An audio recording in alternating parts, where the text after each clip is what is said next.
Ordinary South Africans should care about Paul Mashatile because the ANC is still the dominant political formation in the country.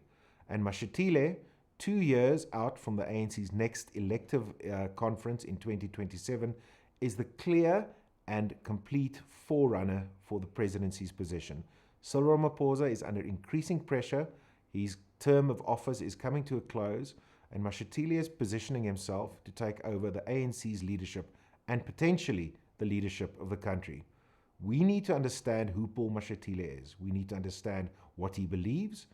More so, we need to understand which networks are the networks that Paul Mashatile will bring with him to the union buildings.